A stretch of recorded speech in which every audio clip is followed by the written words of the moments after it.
¿Qué tiene Llanes que les gusta tanto a los directores de cine? Creo que es esa simbiosis del paisaje de mar y de montaña, ¿no? Se vive diferente cuando uno está en frío en el rodaje a cuando uno ya ve la película montada, la historia completa, ¿no? Es como si fuera un cuadro y ya la película es el cuadro terminado y lo otro son pequeñas pinceladas. Llanes es el mayor plató natural que tiene Asturias. Aquí se han rodado 18 largometrajes, 3 series de televisión, incontables anuncios publicitarios. Directores como José Luis García, Gonzalo Suárez o José Antonio Bayona se enamoraron de sus paisajes y los incorporaron a sus películas como un protagonista más. Paisajes, playas, paseos, miradores, casonas, todos lugares espectaculares que han quedado inmortalizados gracias al celuloide.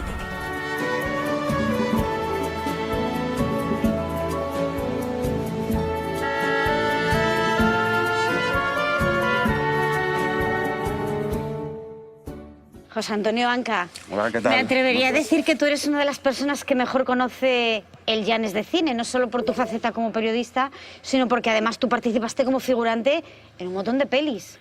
Bueno, ¿Cuántas exactamente? Un montón no, pero yo creo 4 o 5, 4 o 5 películas. Qué gran plató de cine exterior y natural es Llanes, ¿no?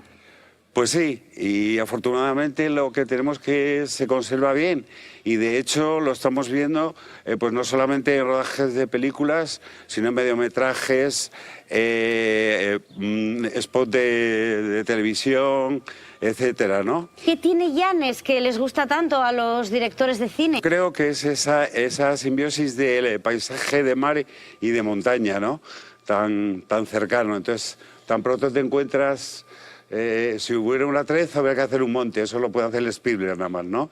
Sobre esta casa de cultura y la película Parranda hay una anécdota muy divertida sobre unos candelabros, ¿no? Sí, era un prostíbulo. Y en el primer piso había como una luz un poco tenue. Vamos a pedir al párroco de Llanes a ver si nos deja unos candelabros para colocar por la casa. Era un cura... muy retrógrado, ¿eh? Muy retrógrado. Estricto. Estricto, muy estricto, sí. Él pensaba que era Molokai o la vida de San Francisco de Asís. Eso ya no te lo puedo decir. Pero se cogieron los candelabros, se trajeron para aquí y después se devolvieron. Pero él, por algún lado, se enteró que esto era un prostíbulo.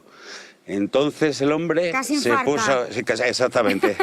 Casi infarta. No sé cuántas veces pasaría el hisopo por los candelabros con agua bendita.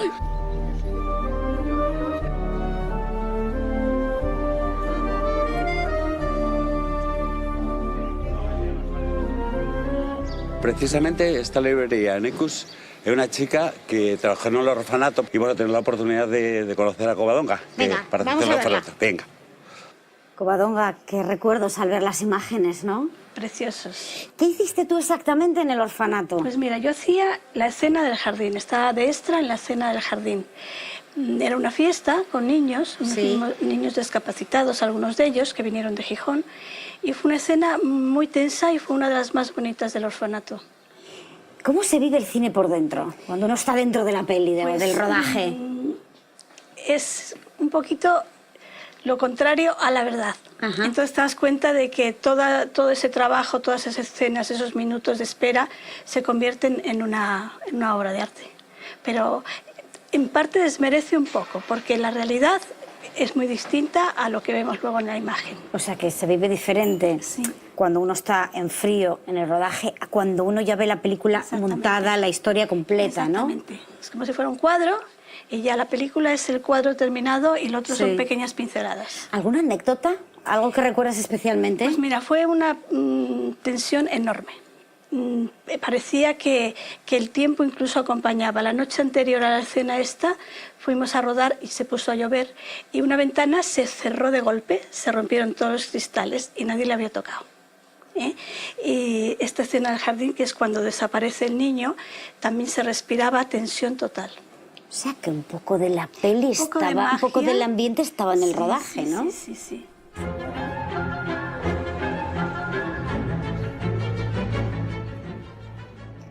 José Antonio, estamos en el mismo banco en el que, en Historia de un beso, Alfredo Landa y el niño protagonista miraban el mar en una vista que el único calificativo que tiene es que es de película, ¿eh? Sí, claro que es de película. Estaban sentados un poquito más para allá. Tenemos allí la silla al fondo que marca un poco como tipo silla de director de cine, donde figuraba la película Historia de un beso, ¿no? Las películas, aparte de la historia de los protagonistas, las localizaciones, los lugares donde se graban, aportan ese viaje necesario para el espectador, ¿no? San Pedro, además, tiene una cosa muy curiosa para mí, ¿no? Que siempre tiene una luz distinta, porque tiene muchas tonalidades, muchos cambios en poco tiempo.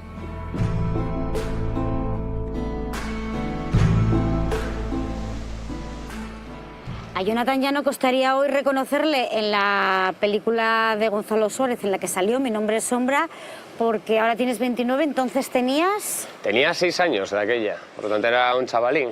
Tú eras el personaje protagonista de niño. De niño, eso es. Yo hacía la parte de pequeña cuando salía de niño. Salen 3 o 4 escenas. Había una madre, un padre, la típica mesa grande, yo en el medio, y Amparo Arrañaga se encontraba ahí como de sirvienta ella. ¿Cómo describirías tú lo que es la experiencia de participar en una película de cine sin ser un actor profesional? La verdad que yo me divertí. Cuando cortaban la película era a cuenta mía, porque claro, era un crío, yo no tenía ni idea, entonces me quedaba loco viendo pues, la cámara cómo iba por encima de los trenes.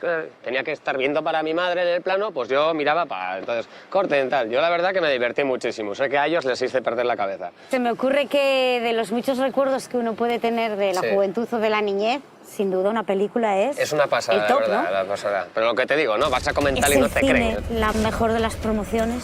Hombre, está claro que todo lo visual es la mejor de las promociones. O sea, no es lo mismo contarlo que verlo. La casa del orfanato de José Antonio Bayona es quizás una de las localizaciones, bueno, más conocidas, ¿no? Pero quizás también porque es una película muy reciente. Sí. La caravana no salía en la película. No. Y la antena parabólica tampoco. Ya que el niño haya asomado a la ventana, tampoco. No lo quiero ver. En la peli solo salía la fachada. Porque lo que me han contado es que realmente los interiores se grabaron en estudio. La fachada, digamos, y después lo son los niños, la fiesta o el festival que están haciendo justo enfrente de la puerta principal de la casa, ¿no? Perteneció en su momento José de Parra, el sobrino, que fue senador por Asturias, hacia el año 60 y algo, más o menos. Aquí está una familia. El niño salió en bicicleta, le atropelló un coche aquí justo enfrente y le mató. Las historias estas que me cuentas y que me estoy autosugestionando, yo creo que se ha movido algo detrás de la cortina.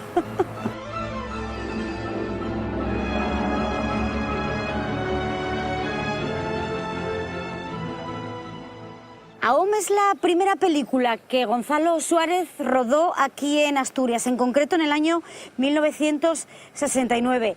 Celia, tú eres montadora, evidentemente en el 69 no estabas, pero sí después en este proyecto, que me parece precioso, que explícame en qué consistió, que se llamó Dos pasos en el tiempo. 35 años después, él quería volver otra vez un poco a recuperar ese estilo de proyecto. Y estuvimos a lo largo de un año yendo y viniendo de Madrid y íbamos grabando y montando, siguiendo las aventuras de una pareja de estilo Quijote y Sancho, que a través de una caja de zapatos con un agujero visionaban los espacios donde Gonzalo había rodado aquella película. El paisaje en este proyecto era más protagonista que la propia historia en sí, ¿no? El paisaje era fundamental, porque además para nosotros era un descubrir, o sea, yo soy de esta zona, pero yo nunca me había parado y percatado. Cuando vives intensamente en un sitio no ves el paso del tiempo, las estaciones, demás. En esta zona es increíble. Lo que falta es que haya realmente por parte de las instituciones un apoyo real a las personas que queremos trabajar en este medio aquí. Que haya producciones, ¿no?, de Asturias, que también es un modo de fomentar la cultura y el patrimonio del territorio, ¿no?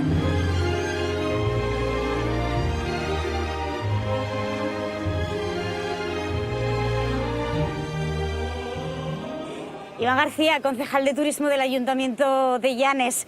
Este encuentro aquí en la Playa de Toro no es casual porque esta localización es la más repetida, la más utilizada para el cine de todo el concejo. Sí, en la ruta de Llanes de cine sale prácticamente la mitad de las películas. ¿Qué tiene la Playa de Toro? Bueno, pues solo no hay más que verlo. O sea, es distinta a todas, sobre todo por por las rocas que tienes aquí, que quedan muy bien en escena, tanto para anuncios. Cuando sube la marea queda como una piscina, y cuando está baja se ven todas las rocas, que es, digamos, la peculiaridad que tiene con respecto a las demás playas que tenemos.